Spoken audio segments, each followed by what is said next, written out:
അസ്സലാമു അലൈക്കും വറഹ്മത്തുള്ളാഹി തആല വബറകാതുഹു. ഇന്ന് നമ്മൾ ചർച്ച ചെയ്യാൻ പോകുന്നത് 2ാം ക്ലാസ്സിന്റെ ലിസാനുൽ ഖുർആൻ എന്ന വിഷയത്തിൽ മുൻ വർഷങ്ങളിലെ വാർഷിക പരീക്ഷയ്ക്ക് വന്ന ചോദ്യപേപ്പറാണ്. ഒന്നാമത്തെ ഭാഗം നോക്കാം. നൂസിലു ബിൽ മുനാസിബി തിൽക ദാലിക. അപ്പൊ താഴെ 6ഓളം ചോദ്യങ്ങൾ നൽകിയിട്ടുണ്ട്. ഓരോന്നിനോടും യോജിച്ചത് തിൽക്കയാണെങ്കിൽ തിൽക്ക എന്നും ദാലിക എന്നാണെങ്കിൽ ദാലിക എന്നും അവിടെ എഴുതി കൊടുക്കുക. അപ്പൊ പ്രത്യേകം ഒന്ന് ശ്രദ്ധിക്കാനുള്ളത്, ദാലിക എന്ന വേർഡിന്റെയും തിൽക്ക എന്ന് പറഞ്ഞ വാക്കിന്റെയും അർത്ഥം ഒന്ന് തന്നെയാണ്. ദാലിക എന്നാലും തിൽക്ക എന്ന് പറഞ്ഞാലും ഒരേ അർത്ഥം തന്നെയാണ്. അത് എന്നാണ് അർത്ഥം വരുന്നത്. തിൽക്ക എന്നുള്ളത് സ്ത്രീലിംഗത്തിനും ദാലിക എന്നുള്ളത് പുല്ലിംഗത്തിനുമാണ് ഉപയോഗിക്കുക. ഇനി സ്ത്രീലിംഗം ഏതാണ് പുല്ലിംഗം ഏതാണെന്ന് മനസ്സിലാക്കാനുള്ള ഒരു എളുപ്പവഴി, അവസാനം താ ഉണ്ടെങ്കിൽ ഹാത്ത ഉണ്ടെങ്കിൽ അത് സ്ത്രീലിംഗമായിരിക്കും. ഉദാഹരണത്തിന് ഷജറത്തുൻ. ഷജറത്തുൻ എന്നുള്ളത് എന്താണ്? സ്ത്രീലിംഗമാണ്. അതുകൊണ്ടാണ് അവിടെ തിൽക്ക എന്നുള്ള വാക്ക് വന്നത്. അപ്പം തിൽക്ക ഷജറത്തുൻ, അത് മരമാണ്. രണ്ടാമത്തത് സഫർജലുൻ ഡാഷ് സഫർജലുൻ, ഇതെന്താണ്? അത് സഫർജലാണ്. അപ്പൊ അവിടെ വേണ്ടത് എന്താണ്? അത് പുല്ലിംഗമാണ്. അവിടെ ദാലിക എന്നാണ് വേണ്ടത്. അപ്പൊ ദാലിക സഫർജലുൻ, അപ്പൊ അതിന്റെ അർത്ഥം എന്താണ്? അത് സഫർജലാണ്. മൂന്നാമത്തത് ഡാഷ് ലിവാ ഉൻ. ലിവ എന്ന് പറഞ്ഞാൽ പതാക. അവിടെ വേണ്ടത് എന്താണ്? അത് പുല്ലിംഗമാണ്. അതുകൊണ്ട് അവിടെ ദാലിക എന്നുള്ളതാണ് വേണ്ടത്. അപ്പൊ ദാലിക ലിവാ ഉൻ, അത് പതാകയാണ്. ഇനി നാലാമത്തത് ഡാഷ് മഷായത്തുൻ. മഷായത്തുൻ എന്നുള്ളതിന്റെ അർത്ഥം വാക്കർ. ഈ കാലിന് സുഖമില്ലാത്ത ആളുകളൊക്കെ ഉപയോഗിക്കുന്ന ഒരു ഉപകരണമാണ് മഷായത്തുൻ. അപ്പൊ അവിടെ അവസാനം താ വന്നിട്ടുണ്ട്, അതുകൊണ്ട് അത് സ്ത്രീലിംഗമാണ്. അപ്പൊ അവിടെ വേണ്ടത് തിൽക്ക എന്നാണ്. തിൽക്ക മഷായത്തുൻ, അത് വാക്കറാണ്. അഞ്ചാമത്തത് കാറൂറത്തുൻ. കാറൂറത്തുൻ എന്ന് പറഞ്ഞാൽ കുപ്പിയാണ്. അതിന്റെ അവസാനവും ഹാത്താ വന്നിട്ടുണ്ട്, അതുകൊണ്ട് അതും എന്താണ്? സ്ത്രീലിംഗമാണ്. അപ്പൊ അവിടെ തിൽക്ക കാറൂറത്തുൻ, അത് എന്താണ്? കുപ്പിയാണ്. ഇനി ആറാമത്തത് ഡാഷ് ജഅഫറാൻ. ജഅഫറാൻ എന്ന് പറഞ്ഞാൽ കുങ്കുമം എന്നാണ് അർത്ഥം. അപ്പൊ അവിടെ എന്ത് കൊടുക്കണം? അവിടെ അത് പുല്ലിംഗമാണ്. ഹാത്താ വന്നിട്ടില്ല, അതുകൊണ്ട് അത് പുല്ലിംഗമാണ്. അപ്പൊ അവിടെ ദാലിക എന്നുള്ളതാണ് കൊടുക്കേണ്ടത്. ദാലിക ജഅഫറാൻ, അത് കുങ്കുമമാണ്. ഇനി രണ്ടാമത്തെ ഭാഗം നുൻഷിഉൽ അസ്ഇലത കമാ ഫിൽ മിസാലി. താഴെ ഉദാഹരണത്തിലുള്ളതുപോലെ ക്വസ്റ്റ്യൻ ഉണ്ടാക്കുക, ചോദ്യം നിർമ്മിക്കുക. അപ്പൊ ഒന്നാമത്തെ കണ്ടല്ലോ, മാഹാദ, അതൊരു ചോദ്യമാണ്. അതിന്റെ അർത്ഥം എന്താണ്? മാഹാദ, ഇത് എന്താണ്? എന്താണ് അവിടെ ആ ഒരു ഫോട്ടോ കൊടുത്തത്? എന്താണ്? ഹാദാ ലൗഹുൻ, ഇത് സ്ലേറ്റ് ആണ്. അതുപോലെ ഹാദിഹി ഷംസിയത്തുൻ, ഇത് കുടയാണ്. അപ്പൊ അവിടെ ഹാദിഹി എന്ന് വരാൻ കാരണം അത് സ്ത്രീലിംഗമായത് കൊണ്ടാണ്. അപ്പൊ സ്ത്രീലിംഗം എങ്ങനെയാണ് മനസ്സിലാക്കുക എന്ന് നമ്മൾ പഠിച്ചിട്ടുണ്ട്. അവസാനം താ ഉണ്ടാകും. അപ്പൊ ഹാദിഹി ഷംസിയത്തുൻ, ഇത് പുല്ലിംഗ, ഇതെന്താണ്? ഇത് കുടയാണ്. അപ്പൊ അവിടെ മാ ഹാദിഹി എന്നുള്ളതാണ് എഴുതാനുള്ളത്, ചോദ്യമായിട്ട് എഴുതാനുള്ളത്.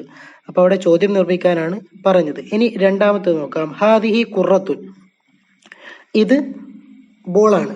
അപ്പൊ അതിന്റെ ക്വസ്റ്റ്യൻ എങ്ങനെയാണ് ഉണ്ടാക്കുക? മാ ഹാദിഹി, ഇത് എന്താണ്? ഇനി മൂന്നാമത്തത് ഹാദാ മിർസമുൻ. കാരണം അവിടെ ഹാദ വരാൻ കാരണം മിർസമുൻ എന്നുള്ളത് എന്താണ്? പുല്ലിംഗമാണ്. അതുകൊണ്ടാണ് അവിടെ ഹാദ എന്നുള്ളത് വന്നത്. അപ്പൊ അവിടെ ചോദ്യം എങ്ങനെ വരും? മാ ഹാദ, ഇത് എന്താണ്? ഇനി മൂന്നാമത്തെ ഭാഗം നോക്കാം. നുജീബു, ഉത്തരം എഴുതുക. ഫിൽ ലുഗത്തിൽ അറബിയ, അറബി ഭാഷയിൽ. മാ ദാലിക, അത് എന്താണ്? ഉത്തരം ദാലിക ഹിലാലുൻ, അത് അർദ്ധ ചന്ദ്രനാണ്. രണ്ടാമത്തെ ചോദ്യം മാ തിൽക്ക, അത് എന്താണ്? ഉത്തരം തിൽക്ക ഹവ്വാമത്തുൻ, അത് ഹെലികോപ്റ്റർ ആണ്. മാ തിൽക്ക, അത് എന്താണ്? ഉത്തരം തിൽക്ക സയ്യാറത്തുൻ, അത് കാറാണ്. മാ തിൽക്ക, അത് എന്താണ്? തിൽക്ക ദാറുൻ, അത് വീടാണ്. അതുപോലെ നാലാമത്തെ പ്രവർത്തനമാണ് നുവഫിഖു. 8ഓളം ചോദ്യങ്ങളാണ് അവിടെ നൽകിയിട്ടുള്ളത്. മൂന്നാമത്തെ ഭാഗത്ത് ബോക്സിൽ അതിനോട് യോജിച്ച ആ ഒരു 8ഓളം ക്വസ്റ്റ്യനോട് യോജിച്ച ഓരോ വാക്കുകളുമുണ്ട്. ഏതാണോ ശരിയായത് ഓരോന്നിനും നേരെ യോജിപ്പിച്ച് എഴുതുക. ഒന്നാമത്തത് ഫനസുൻ. അപ്പോൾ ഈ ഫനസുൻ എന്നുള്ളതിനോട് യോജിച്ചത് ആ ഒരു ബോക്സിലുണ്ട്. നോക്കാം ഏതാണ്. മൊബൈൽ ഫോൺ എന്നുള്ളതാണോ, കൊട്ട എന്നുള്ളതാണോ, നിസ്കാരപ്പായ, കാബേജ്, ചക്ക, വിത്ത്, കോണി, കപ്പൽ. അപ്പം ഫനസുൻ എന്നുള്ളതിൻ്റെ അർത്ഥം എന്താണ്? ചക്ക എന്നാണ്. അപ്പം അവിടെ ചക്ക എന്ന് എഴുതി കൊടുക്കുക. രണ്ടാമത്തത് സുല്ലമുൻ, എന്താണ്? കോണി എന്നുള്ളതാണ്. അപ്പം അതിന് നേരെ കോണി എന്ന് എഴുതി കൊടുക്കുക. മൂന്നാമത്തത് ജവ്വാലുൻ, മൊബൈൽ ഫോൺ. അപ്പം ആ ഒരു ബോക്സിൽ നിന്ന് മൊബൈൽ ഫോൺ എന്നുള്ളത് എടുത്തെഴുതുക. നാലാമത്തത് സല്ലത്തുൻ, കൊട്ട. 5 സൊഫീനത്തുൻ, കപ്പൽ. 6 മൽഫൂഫുൻ, കാബേജ്.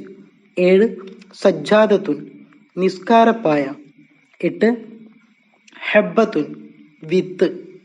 ഇനി അഞ്ചാമത്തെ ഭാഗമാണ് നുതർജിമു. അവിടെ ആകെ 2 ചോദ്യങ്ങളാണ് നൽകിയിട്ടുള്ളത്. അപ്പം അവിടെ കൊടുത്ത 2 വാക്കുകൾക്ക് അർത്ഥം എഴുതുക.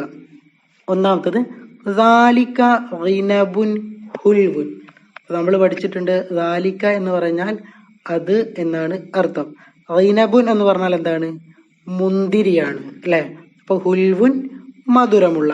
അപ്പം അത് കൂട്ടി അതിൻ്റെ അർത്ഥം എഴുതുമ്പം അത് മധുരമുള്ള മുന്തിരിയാണ്.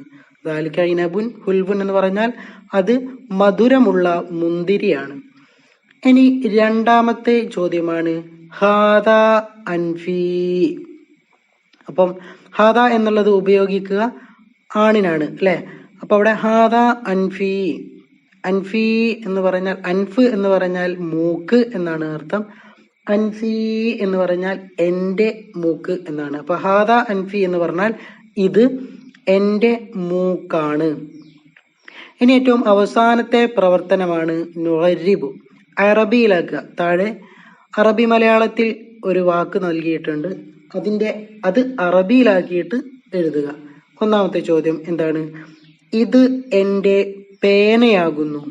ഇത് എൻ്റെ പേനയാകുന്നു. സുഖമാണ് അല്ലെ? പേനയ്ക്ക് എന്താണ് അറബിയിൽ പറയുക? കലമുൻ. ഇത് എന്നുള്ളതിന് ഹാദ. പിന്നെ എൻ്റെ എന്ന് അവസാനം യാ കൊടുത്താൽ മതി അല്ലെ? അപ്പൊ ഇത് എൻ്റെ പേനയാകുന്നു എന്നുള്ളത് അതിൻ്റെ അറബിയായി വരുമ്പോൾ ഹാദ കലമീ. ഇത് എൻ്റെ പേനയാകുന്നു. അപ്പോൾ ദുആ വസിയത്തോടെ നിർത്തുന്നു. وآخر دعوانا أن الحمد لله رب العالمين. السلام عليكم ورحمة الله تعالى وبركاته.